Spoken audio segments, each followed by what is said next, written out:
Bienvenida aquí en el estudio mayor de Radiográfica, en el Patrick Rice, a Rodolfo Aguiar, titular de ATE. ¿Cómo te va, Rodolfo? Muy bien, un saludo para ustedes, un gusto para mí estar por primera vez en el piso de la radio, conocerla. Qué tiempo que estamos viviendo, ¿no? Estábamos recién comentando en la primera hora este decreto que habilita el canje de deuda sin ningún tipo de límite. Hoy va a haber, de hecho, una conferencia de los diputados de Unión por la Patria. Es casi la entrega total del país. ¿Qué nos quedará después de este experimento Milei? ¿Cómo lo estás transitando como dirigente y que te toca estar en el frente, ¿no? Yo digo, por estas horas con cierto optimismo. La paciencia de la gente se agota. Uno puede, depende qué medición mirar, pero por primera vez advertimos una clara falta de apoyo o disminución del apoyo popular al presidente Milei. Hay una pérdida de confianza en la gente. Esto es, no los que no lo votamos, son las y los que sí lo votaron que le pierden la confianza y que no le van a recuperar. El gobierno que a nosotros nos ataca desde hace 9 meses de manera sistemática, no pasa su mejor momento. Por lo tanto, la convocatoria de ATE es a seguir golpeándolo, porque yo creo que en esta pérdida de imagen algo habremos tenido que ver, por supuesto, junto con otras y con otros, pero el acierto de la decisión de habernos parado francamente en la vereda de enfrente desde el primer momento que este gobierno se inició, porque es un gobierno que mata. Si nosotros a las viejas y a los viejos, a nuestras jubiladas y jubilados, que necesitan 4 pastillas, les quitamos 2, los estamos matando. Si a ese millón de niños que se va a cenar todos los días sin comer, los estamos matando. Si a las mujeres les cerramos el ministerio y aumentan los femicidios, las estamos matando. No es una exageración. Tenemos enfrente un gobierno que mata y hay una si se quiere, una reducción a su mínima expresión de la democracia. Por momentos hemos naturalizado un alto nivel de autoritarismo que no es compatible con la democracia. Estamos dejando atrás una democracia para ingresar en un régimen absolutamente autoritario. Yo inicio diciendo, bueno, optimismo, se le está terminando la cuerda al presidente Milei y a su gobierno. No me quiero adelantar mucho en la charla, pero la gran pregunta es, bueno, ¿y después qué? Porque va a haber un después de Milei. Recién escuchábamos a Guado de Pedro diciendo, éramos muy jóvenes con Cristina y no hablamos con los empresarios. Hay una discusión interna fuerte en el peronismo, ¿no? Entre la Cámpora, Axel Kicillof, que bueno, vos sos del sur, esto es algo muy bonaerense, sabemos que, y nos lo cuentan los compañeros y compañeras de todo el país, dicen, esa es una discusión que no está en Río Negro, en Neuquén, en Chubut, en el norte, en Cuyo, en Córdoba no está, pero Buenos Aires pesa. ¿Cómo ves esa discusión de el día después? Que es una discusión de la política, pero también del sindicalismo. Sí, yo creo que 2 cuestiones. La única, en todas las debilidades en las que ha ingresado el gobierno, la única fortaleza que tiene es esta. Claro. Que todavía enfrente pareciera ser que hay alguna silueta, pero no hay ninguna referencia consolidada. Lo segundo, a mí me parece que esta idea que vos decías, como titula algún medio, se corren por derecha, no habría que caer en el error que nos propone el gobierno de, en la disputa de sentido o en la batalla cultural, ingresar a discutir algunos temas que ellos quieren, porque lo está mostrando. Se suponía que un gobierno, en cualquier gobierno en sus primeros 100 días, tiene legitimidad para hacer lo que quiera. Este gobierno no pudo. Hasta le estalló un jefe de gabinete. Por lo tanto, me parece que nosotros sí, no tenemos que rehuirle a debates serios. Si hubo un señor que dijo que quería destruir el Estado y terminó de presidente, nosotros, la representación de las y los estatales, bueno, mirada reflexiva, cierta autocrítica. Este Estado, así como está, ¿no será que se ha venido alejando de las verdaderas necesidades de la gente? Este Estado, así, después de tantos años, ¿le brinda respuestas en el tiempo oportuno que espera nuestro pueblo? Porque yo digo, ¿cuántas décadas pasaron? Y tenemos, es verdad, que seguir haciendo cola a las 4 de la mañana en los hospitales para conseguir un turno, pero en los hospitales de toda la Argentina. ¿Es verdad que tengo que desorganizar todo mi hogar si no trabajo en el Estado para realizar un trámite porque solamente se atiende un turno mañana? Bueno, ahí aparecen algunas cuestiones que yo digo, antes se sienta en una mesa a discutir un nuevo Estado. No le tenemos miedo al Estado moderno, a la modernización del Estado, al Estado inteligente. Ahora, la inteligencia artificial para que el médico opere a distancia a su paciente como ocurrió en algún lugar del mundo. No la inteligencia artificial para que la agarre Bullrich, haga de la Argentina un gran hermano y nos termine espiando a todos. Me parece que hay debates y por supuesto que el debate de la política, que lo que viene después de Milei tiene que ser revolucionario. Yo creo que se han apropiado de algunos términos. No tenemos que tener miedo de volver a hablar de revolución. ¿Y qué quiero decir revolución? Muchos se alarmaban cuando llegó Macri y despedía, porque no nos podemos olvidar, despidió más de 35.000 trabajadores en el Estado. Ahora, ¿qué decíamos nosotros? Macri puede despedir porque el gobierno que estuvo antes dejó 80.000 trabajadoras y trabajadores precarizados. ¿Saben qué pasó? Pasaron 8 años. Se fue Alberto Fernández y ahora Milei puede volver a despedir. ¿Por qué? Porque no aprendieron nada. Dejaron 70.000 trabajadoras y trabajadores precarizados. Y yo digo, se celebra la estatización del sistema de jubilaciones y pensiones. Que le hayamos arrancado a las AFJP, que hacían negocios con nuestros aportes, solo los bancos y las multinacionales, que es lo que este gobierno quieren que vuelva a volver a privatizar el sistema. Ahora, no se pensó en la creación de un tributo específico que permita darle financiamiento a largo plazo al sistema. Celebramos también la reestatización de YPF, ahora pagamos el combustible más caro de toda la región. Me parece que si pensamos en lo que viene tiene que venir acompañado de la palabra esta vez sí, estaticemos, Vicentín, esta vez sí. Rodolfo, en ese sentido vos hablabas de la disputa por el sentido, ¿no?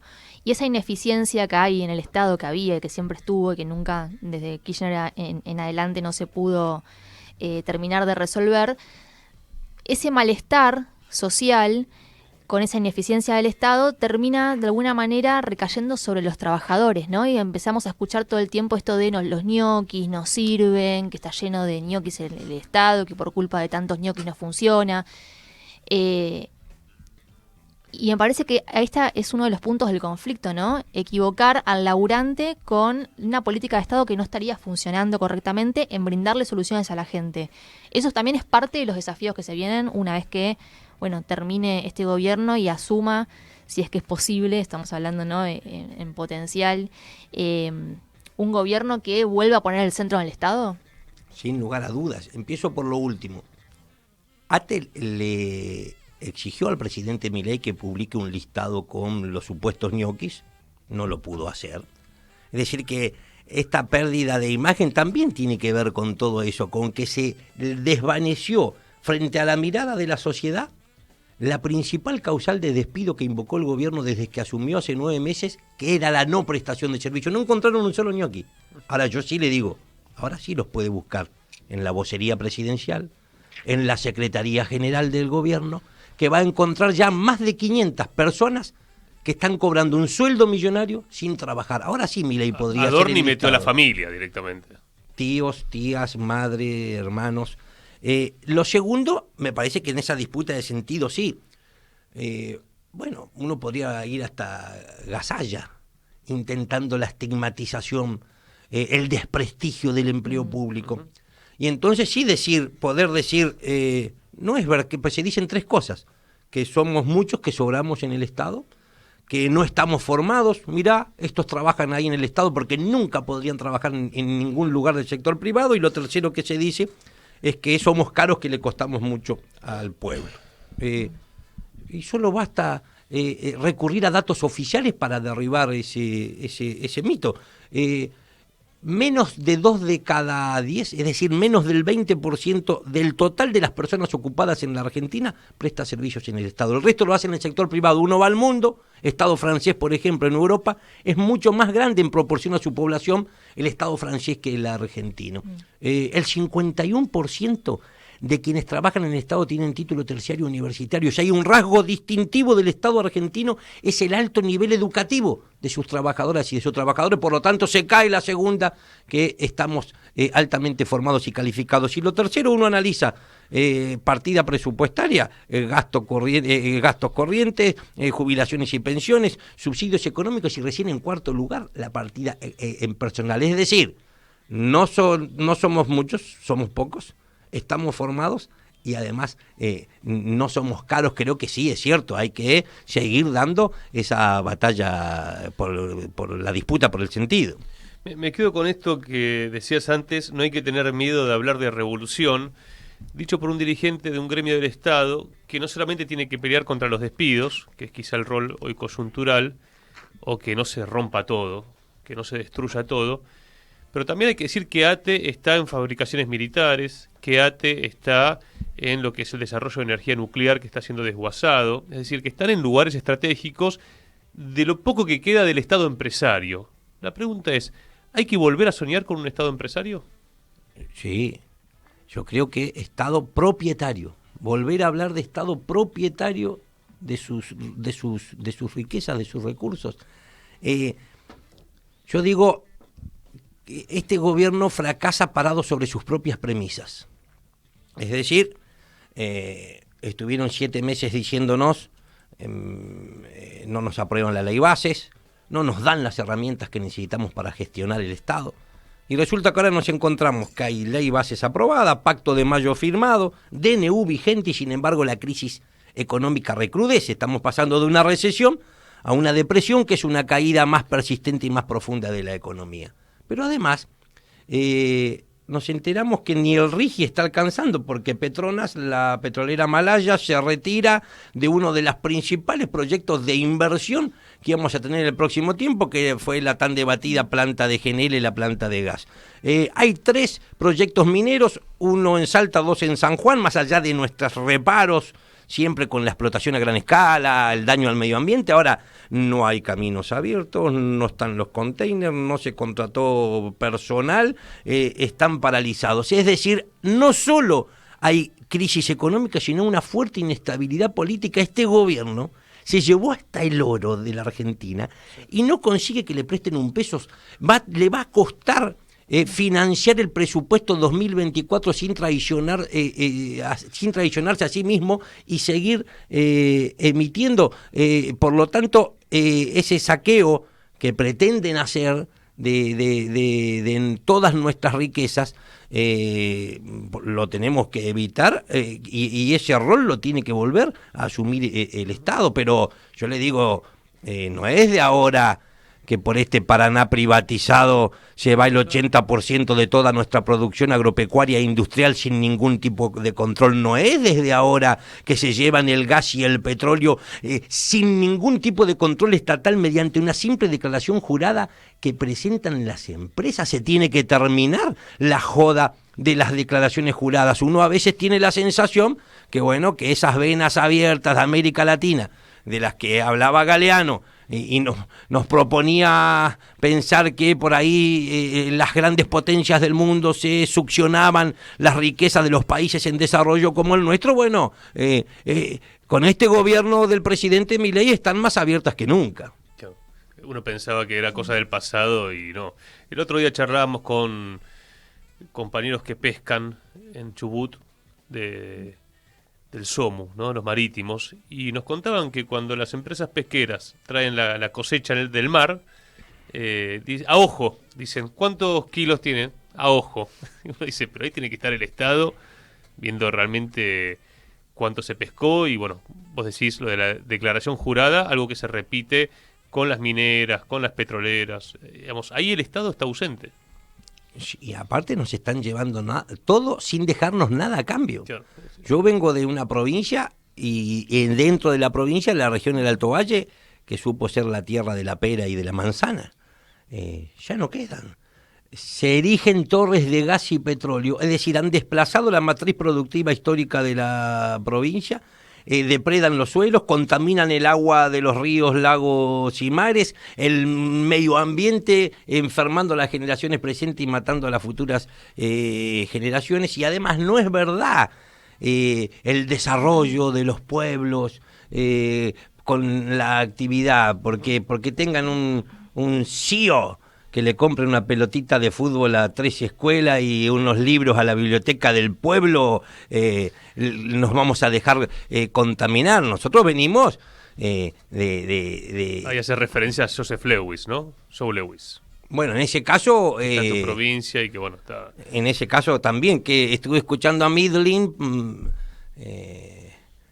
Pampa Energía, que podría suplir en una suerte de unidad transitoria con otras empresas a esta petrolera malaya pero digo, bueno, hay inconvenientes en la Argentina hoy. ¿Por qué? Porque está fracasando el plan del gobierno, pero por supuesto que hay que pensar al Estado nuevamente orientado hacia el bien general. Hoy tenemos un gobierno que solamente gestiona el Estado para el 1% de la población. Yo creo que hay que terminar con una mentira también que ha instalado con cierto éxito el gobierno, y es que quiere destruir el Estado. Es mentira. Milei lo que quiere es construir otro Estado, un Estado distinto a este que señalábamos, que aún con sus imperfecciones intenta estar al servicio de la gente. Quieren un Estado para poder arrasarlo todo. Sin rastros de peronismo, sin rastro de las conquistas populares del siglo XX. Claro. Es cierto también que esto del problema del Estado se ha sentado en parte de nuestra población en un sentido común liberal, porque venimos de 30 años de arrastre. Vos cuando decías, bueno, quizá de antes también con la dictadura, pero reforma del Estado mediante con el menemismo ha dejado huellas. Entonces quizá en el barrio la discusión es, no, ese cobra el plan y yo no.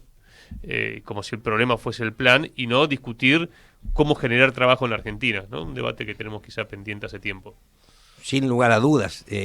Nosotros como estatales no nos podemos mirar, sino como parte de toda la clase de trabajadores, como parte del pueblo. Por lo tanto, yo pienso que si decimos, es el sindicato distinto dentro del Estado, ¿por qué el distinto? Y bueno, pretendemos que sea de aquellos viejos que nos daban vida hace casi 100 años, porque no solo defendemos el salario, el puesto de trabajo con uñas y dientes, sino que tenemos que esforzarnos por discutir la política, por debatir el rol que tiene que tener el Estado todos los días, un Estado al servicio del pueblo, y desde ahí tener nuestras propias propuestas. Acá se trata de a quién le quitamos y a quién le damos. Siempre fue así. Si uno pudiera simplificar el concepto de justicia social, podría decir, bueno, la justicia social es algo así como sacarle a los que más tienen para distribuirlo y dárselo a los que menos tienen.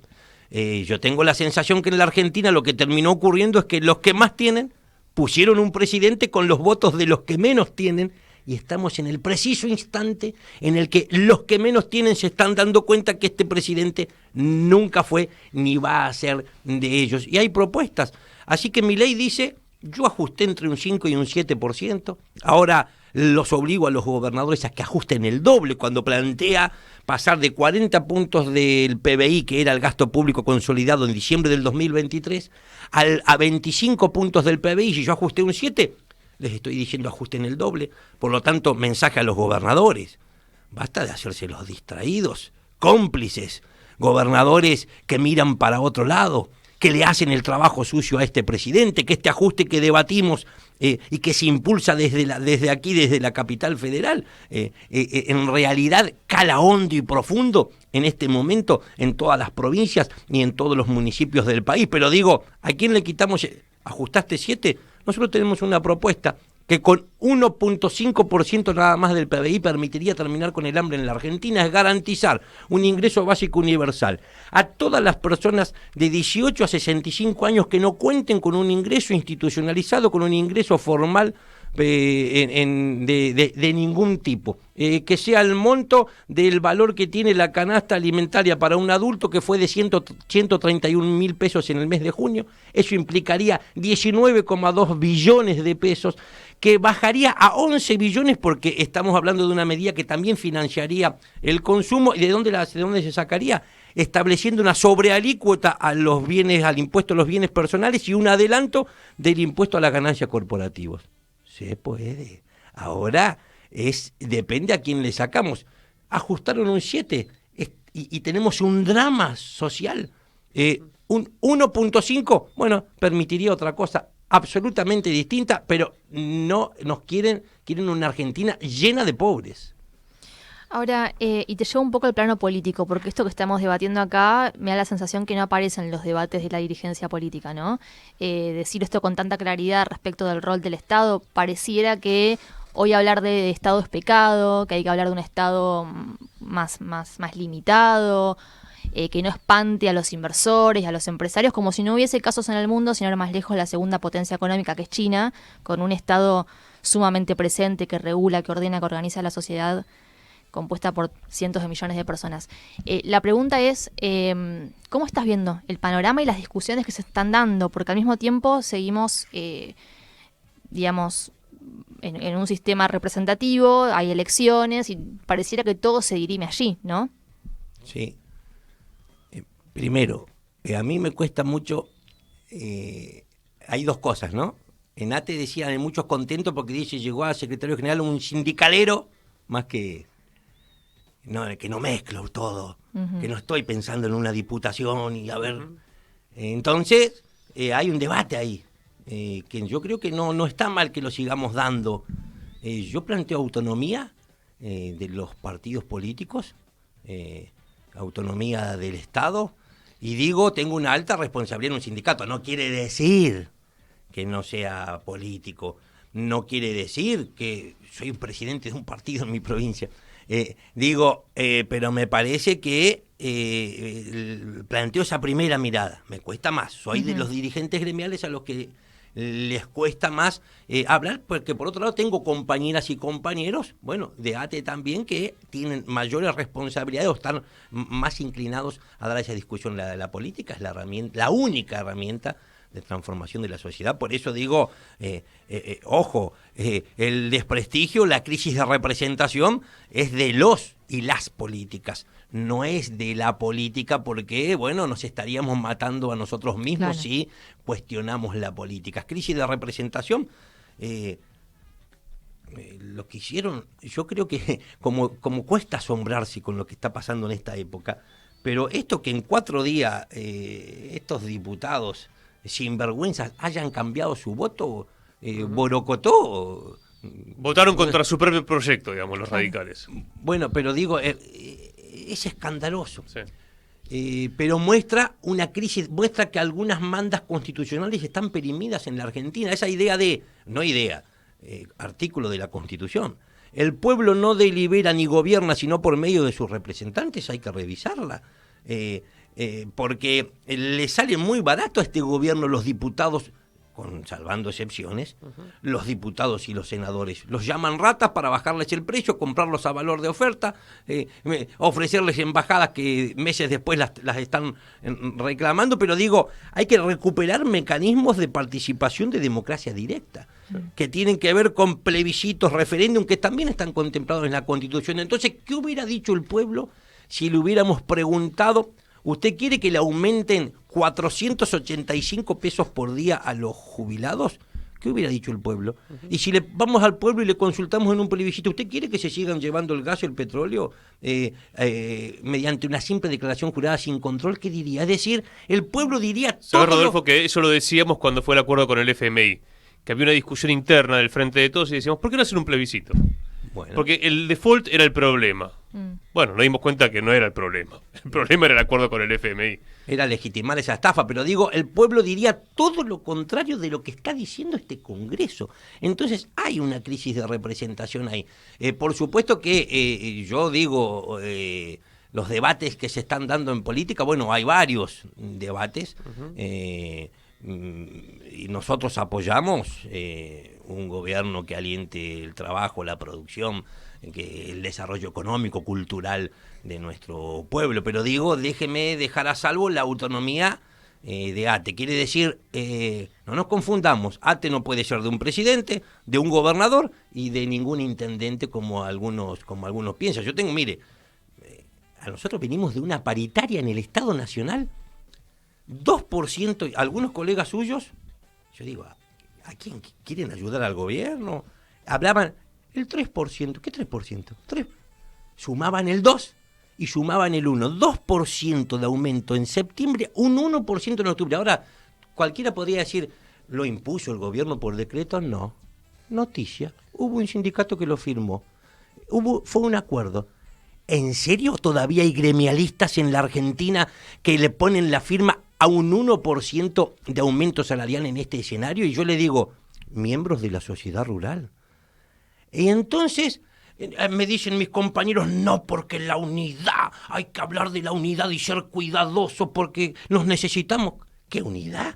¿Unidad con los miembros de la sociedad rural? Dígame un tipo que es miembro de la sociedad rural si puede sentir en carne propia las necesidades de un trabajador municipal que el 75% de ellos está debajo de la línea de la pobreza. Hay que ir a una asamblea al municipio del Tala en Salta para ver los jeans gastados y las zapatillas rotas a las 6 de la mañana cuando los trabajadores municipales salen a cortar el pasto o lo suben en un camión volcador en pleno invierno con la helada porque ni siquiera hay transporte. Hay que entrar al fondo del socavón de la mina de Río Turbio y CRT para que encontrarse a Don Rueda con la cara arrugada, todo tiznado, 400, no sé cuántos kilómetros adentro de la montaña, haciendo patria realmente.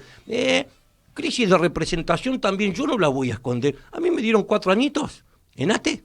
No vengo a administrar lo que agarré, de ninguna manera. Vamos a debatir, vamos a esconder debajo de la alfombra el debate del modelo sindical, que en esta Argentina hay derecho a saber cuánto cobra, cuánto gana un político porque presenta un funcionario que tiene que presentar una declaración jurada y no sabemos en qué auto anda, en qué casa vive y cuánto cobra un sindicalista. Se pone lindo, hay que debatir y ahí no podemos... Porque si no nos pasa lo de ayer, estaba Tetaz, el presidente de la Comisión de Trabajo, y quería el gobierno y todos los políticos modificar la actividad sindical. ¿Por qué los dejamos que sean ellos?